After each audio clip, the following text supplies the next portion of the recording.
11,20,000 ഈ സംഖ്യ ഇലക്ഷൻ്റെ ആ പ്രചരണത്തിനിടയിൽ അങ്ങ് മുങ്ങിപ്പോയായിരിക്കും. പക്ഷേ നമുക്ക് ഓരോ സാധാരണപ്പെട്ടവൻ്റെയും പൈസ മുക്കിയ കഥയാണിത്.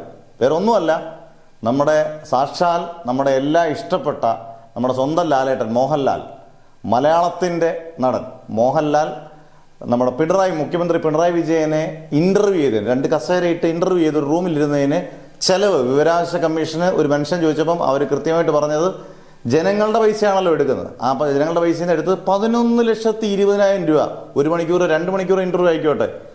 ഇത് ഒന്നുകിൽ ഏത് പാർട്ടി ആയിക്കോട്ടെ, ഇതിപ്പം BJP ആയിക്കോട്ടെ, കോൺഗ്രസ് ആയിക്കോട്ടെ, കമ്മ്യൂണിസ്റ്റ് ആയിക്കോട്ടെ, ഇത് ഭയങ്കര മോശമായ ഒരു പരിപാടിയായി പോയില്ലേ. ഉറപ്പായിട്ട് ഇത് മമ്മൂട്ടി ആയാലും മോഹൻലാൽ ആയാലും ഇങ്ങനെയുള്ള സെലിബ്രിറ്റീസ് എന്തായാലും പാർട്ടി അല്ലെങ്കിൽ മുഖ്യമന്ത്രിയെ പരിപോഷിപ്പിക്കാൻ വേണ്ടിയായിരിക്കും ഇങ്ങനെ ചെയ്തത്. പണ്ട് ഇതേപോലൊരു സംഭവം ചെയ്തിട്ടുണ്ട്. ഉമ്മൻചാണ്ടി ലാലിസോ എന്ന് പറഞ്ഞ പരിപാടി, അത് 2015 നമ്മുടെ എനിക്ക് തോന്നുന്നു നാഷണൽ ഗെയിംസ് ഇവിടെ തന്നെ ഒരു ലൈവ് പ്രോഗ്രാം മോഹൻലാലിനെ വെച്ച് എയർ റഹ്മാനെ മാറ്റി മോഹൻലാലിനാക്കി. അന്ന് 1,63,00,000 രൂപ ഗവൺമെൻറ് കൊടുത്തെന്നാണ് പറഞ്ഞത്. അതും അന്ന് വലിയൊരു തട്ടിപ്പായിരുന്നു. മോഹൻലാലിൻ്റെ ലിപ്പ് മാത്രം കൊണ്ട് അപ്പാട്ട് ചെയ്ത് ലൈവ് ഷോ അല്ലായിരുന്നു. ഭയങ്കരമായിട്ട് ഫ്ലോപ്പ് ആയ പരിപാടിയാണ്. ഇതുപോലെ ഇപ്പോഴും വീണ്ടും ആവർത്തിക്കുകയാണ്. മമ്മൂട്ടിയായാലും മോഹൻലായാലും ഒരു കൃത്യത വരുത്തണം. നമ്മളൊരു പ്രോഗ്രാം ചെല്ലുന്നത് എന്തിനു വേണ്ടി, ഞങ്ങളിതിന് പൈസ മേടിക്കണോ? അതുപോലെ മുഖ്യമന്ത്രി ആയാലും ഇത് ജനങ്ങളുടെ പൈസയില്ല. ഇതുകൊണ്ടൊരു 2 പേർക്ക് നല്ലൊരു സാധാരണ 2 ഫാമിലിക്ക് അത്യാവശ്യം കുഴപ്പമില്ലാത്തൊരു വീട് വേണമെങ്കിൽ വെച്ച് കൊടുക്കാം. എത്രയൊക്കെ നന്മ കാര്യങ്ങൾ ചെയ്യാം. ഈ 11,20,000 എന്ന് പറഞ്ഞാൽ സാധാരണ ജനങ്ങളെ സംബന്ധിച്ചുള്ള ഒരു വലിയ തുകയാണ്. ഈ തുക ഒരു ഇൻ്റർവ്യൂവിന് വേണ്ടി ചെലവാക്കി ഇത് ആര് പറഞ്ഞിട്ട്, ആർക്ക് വേണ്ടി?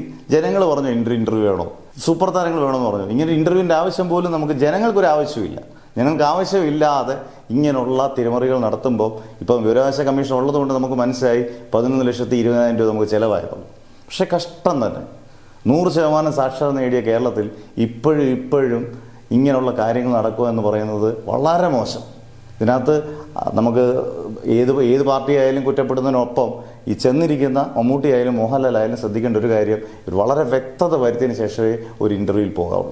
കാരണം ഇത് കഷ്ടപ്പെട്ട് ജനങ്ങൾ ബുദ്ധിമുട്ടി ഉണ്ടാക്കുന്ന പൈസയാണ്. അതിന് ഓരോ രൂപയ്ക്കും എല്ലാവരുടെയും ഓരോ രൂപയ്ക്കും വളരെ വിലപ്പെട്ടതാണ്. അതുകൊണ്ട് ഇനിയും ഇത് ആവർത്തിക്കരുതെന്ന് മാത്രമേ നമുക്ക് പറയാൻ പറ്റത്തുള്ളൂ.